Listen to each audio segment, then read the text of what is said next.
本期的对比又是错位的对比，又是不对等的。那对比的双方呢，努比亚 Z90 Ultra 领先版和 vivo X100 Ultra。大家看上期节目了吗？只要有努比亚手机的对比啊，它跟其他手机对比呢就比较麻烦啊，比较繁琐。因为努比亚的手机在影像方面跟其他的手机不一样，它是独树一帜的。它的35毫米主摄跟18毫米的超广角跟其他的手机都不一样。那对比的时候呢，就好像传统的镜头进行对比测试，你总不能拿标头对比超广角，拿长焦对比标头吧？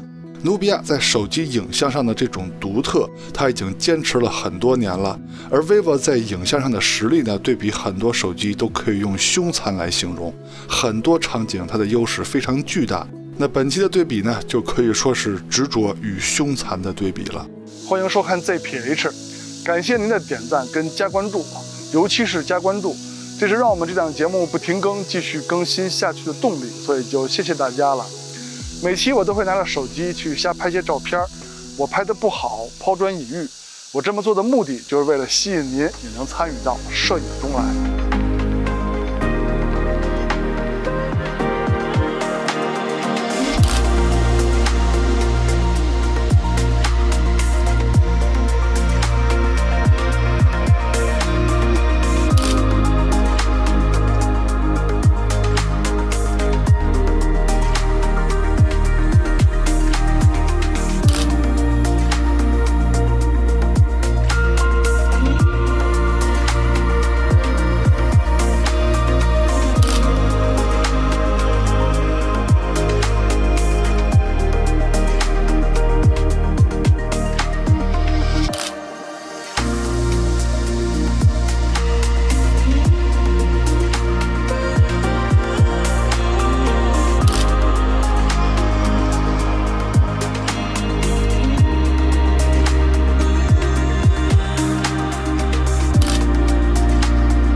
看完前面的照片，不要只琢磨是哪台手机拍的，因为是台手机就能拍，这只是摄影环节，测试环节还在后边。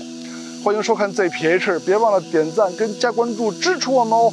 那么下面呢，咱们就来看看这两台手机的表现吧。那这两台手机的后摄主要镜头和焦段都列这儿了，这就是后面重点要对比的镜头和焦段。在努比亚的拍摄界面中，直接给出了3个光学焦段：18的超广角、35的主摄和85的长焦。点击每一个变焦按钮也会出现小的数码变焦选项。那么其他厂家推荐的数码变焦选项呢，是以刻度的形式，用手指滑动就可以出现。在 vivo 的拍摄界面中，除了 0.6 倍的超广角、1倍的主摄、3.7 倍的长焦以外呢，还给了2倍跟10倍的数码变焦选项。那么点击每一个变焦按钮也能出现小的数码变焦选项。那下面就正式对比两台手机了，看看努比亚的执着能否对抗 vivo 的凶残。咱们还是先从主摄开始聊起。从参数上说，感光器尺寸是 vivo 的更大，而且大的非常多啊。光圈是努比亚的更大，也就是努比亚的进光量会更多一些。但是两台主摄最大的区别还是等效焦段的不同，努比亚等效35毫米 ，vivo 等效23毫米。从实拍样片上看，两台主摄拍摄出来的照片视角差距还是非常大的，而且颜色的差别也是不小的啊。颜色方面嘛，大家可以根据自己的喜好来说一下更喜欢哪边的色彩风格。那么喜欢努比亚的打1，喜欢 vivo 的打2。还有就是从样片上看，在近距离拍摄景物的时候，它们背景虚化的程度也是非常接近的。虽然说努比亚这边的底小，相场就是更小嘛，但是它是光学35毫米焦段的，焦段更长，光圈也更大。那么 vivo 那边虽然说有大底，但是它的视角呢更广，所以在近距离拍摄物体的时候，它们的背景虚化程度也就扯平了啊，基本上看上去差不多。不过 vivo 也是有35毫米焦段选项的，它是用主摄数码变焦来拍的。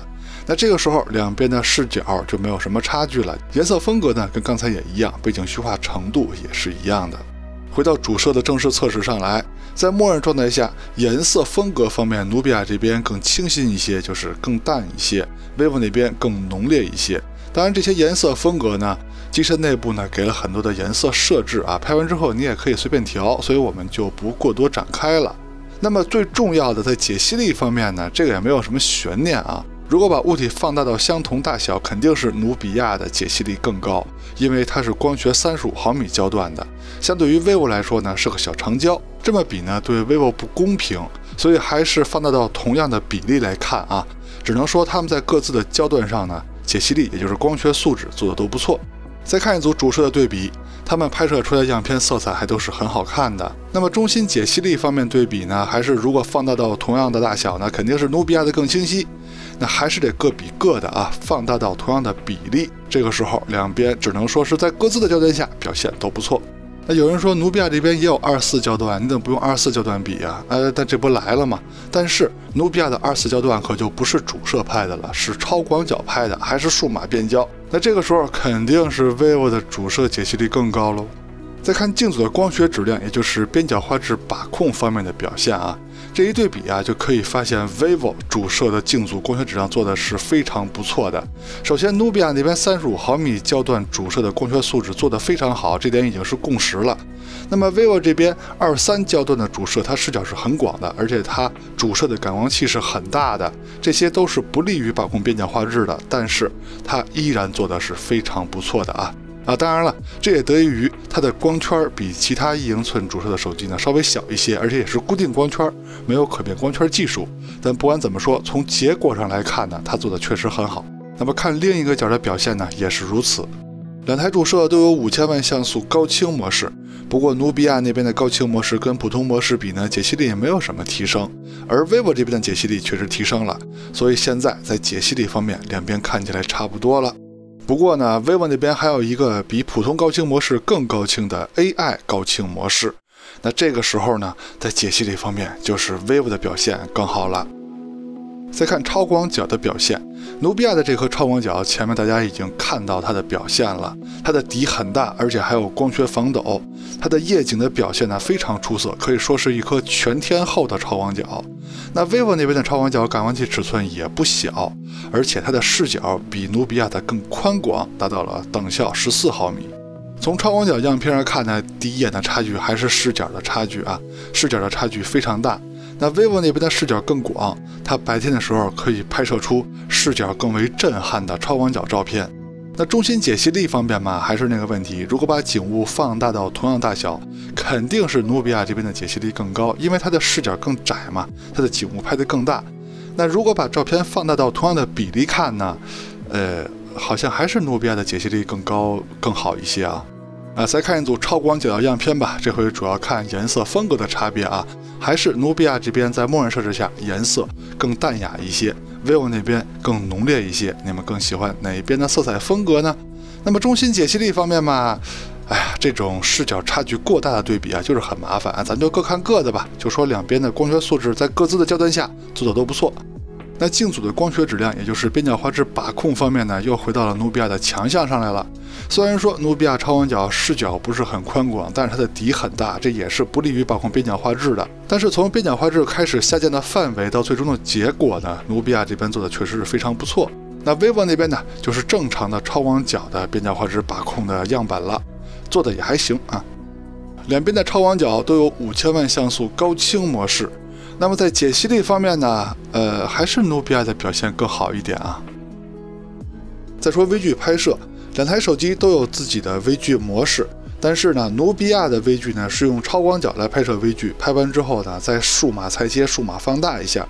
vivo 这边呢是用3.7倍的长焦镜头来直接拍摄微距的，也就是说 vivo 是有长焦微距的啊，这是很多人喜欢的地方。那么从实拍样片上看呢，两边的微距效果都是不错的，也都是够用的。但是努比亚那边毕竟还多了一个数码放大的环节嘛，所以在最终的解析力方面，如果放大看焦点部分，还是 vivo 的表现更出色一些。再说中长焦镜头这块啊，两台手机从焦段上来说呢，都是没有中焦镜头的，它们都是有一颗等效85毫米的长焦镜头。没错，85毫米焦段呢也是很经典的焦段，但是从感光器尺寸上说呢，还有原生像素上说，都是 vivo 这边更占优。对比两边是先从50毫米焦段开始看起，那努比亚这边呢相当于自己的 1.4 倍，vivo 这边相当于自己的2倍啊，但它是45毫米焦段，也差不多。那么解析力上来说呢，两边也差不多，不过 vivo 的稍微好一些。现在就是85毫米长焦的对比了，努比亚这边相当于自己的 2.4 倍 ，vivo 是相当于自己的 3.7 倍。颜色方面的差别挺大的，你们更喜欢哪边的风格呢？那么中心解析力方面，努比亚做得更好。虽然说你可能看着努比亚这边噪点多一些，但是 vivo 这边数码处理的痕迹比较重啊。虽然说看着很纯净，但是解析力方面和观感方面还是努比亚做得更好啊。怎么样？这点还没想到吧？不过呢，两台长焦都有自己的高清模式，努比亚是6400万像素的，而 vivo 是2亿像素的。而且努比亚的高清模式跟普通模式的解析力呢提升并不明显，但 vivo 这边可不一样啊。那么最终解析力的差别还是非常大的 ，vivo 这边的表现更优秀。现在是努比亚的5倍170毫米对比 vivo 10倍230毫米，那这些焦段呢都是机身内部特意给出来的数码变焦焦段啊。那么解析力方面，要是仔细看的话，努比亚这边的看起来还更好一些啊。不过到了更长的焦段，比如说努比亚的10倍350毫米跟 vivo 13.1倍的300毫米对比呢，这时候解析力的差距还是比较大的， vivo 这边的更优秀啊，优秀很多。再说前摄先说自拍的表现。那么努比亚的前摄呢，采用的是屏下前摄，手机正面的屏幕呢没有任何的开孔，看起来非常的整。那 vivo 这边采用的就是常规的屏幕开孔前摄。那么在自拍质量上，这个没有悬念肯定是 vivo 的表现更出色。努比亚这边满足一般的视频通话、身份验证肯定没问题。那 vivo 这边呢，自拍本来就是强项，它的表现是非常好的。不过这回有几张背景过曝了表现呢稍微有些不稳定。现在是前摄录像的表现，可以看到差距还是有的，但是作为屏下前摄的努比亚，它的表现已经很不错了。那如果你追求的就是屏下前摄以及手机正面屏幕这种完整的观感，努比亚这边肯定是够用了。那追求前摄质量吧， vivo 这边肯定可以满足你。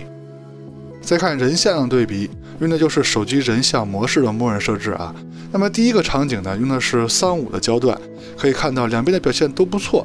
那 vivo 那边的人物肤色看起来更好一些。换到下一个场景，用的是85的焦段，努比亚这边的表现呢，人物的肤色还是没问题的，但是背景的颜色呢就没有 vivo 好看了整体的表现也是没有 vivo 好看的。vivo 那边各个焦段的表现都是很一致的，人物的肤色也是非常好看的。看来 vivo 在自己传统强项上的表现还是非常凶残的呀。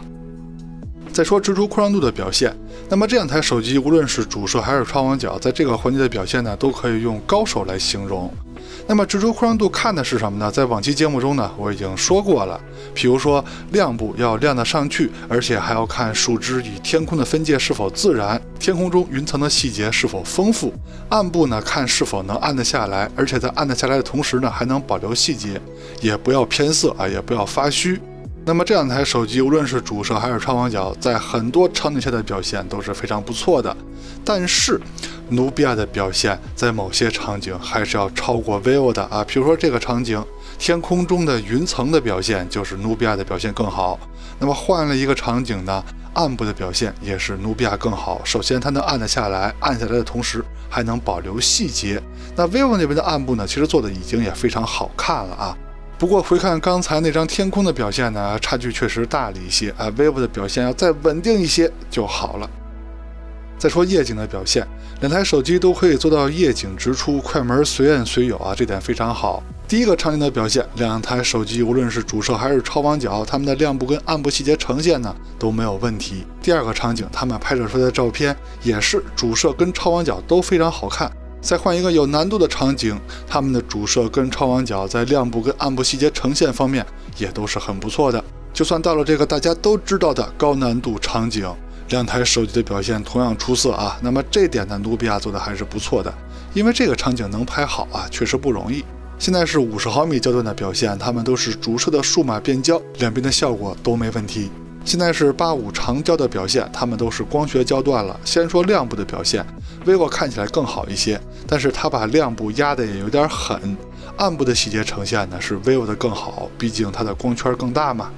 现在努比亚是170毫米 ，vivo 是135毫米，那么这个焦段呢也是机身给出来的刻度啊，也是推荐的焦段。由于都是长焦头的数码变焦，所以跟上一个环节呢表现也是类似的。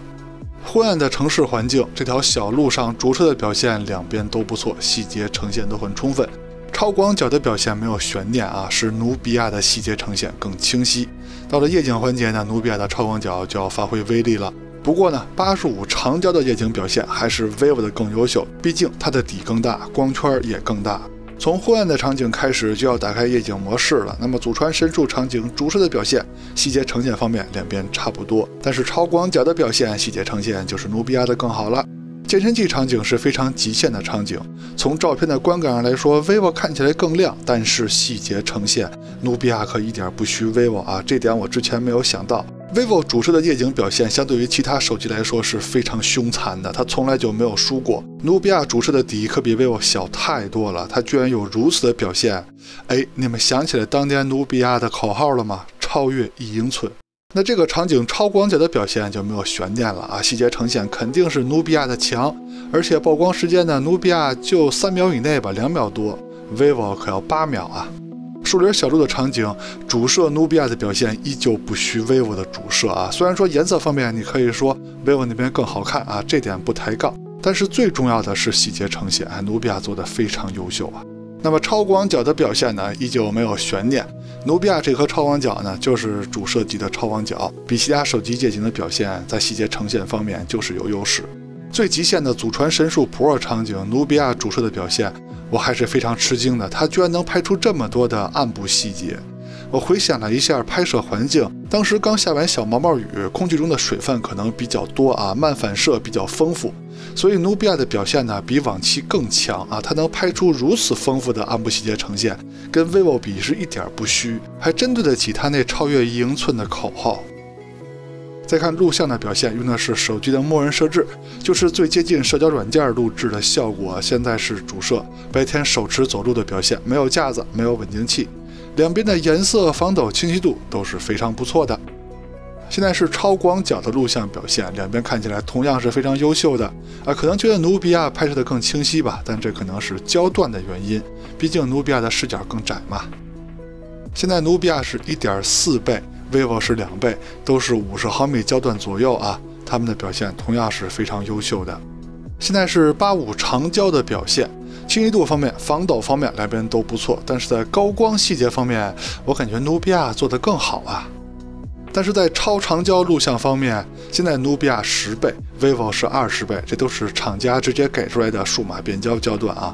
那这个时候清晰度方面呢，确实是 vivo 的表现更优秀。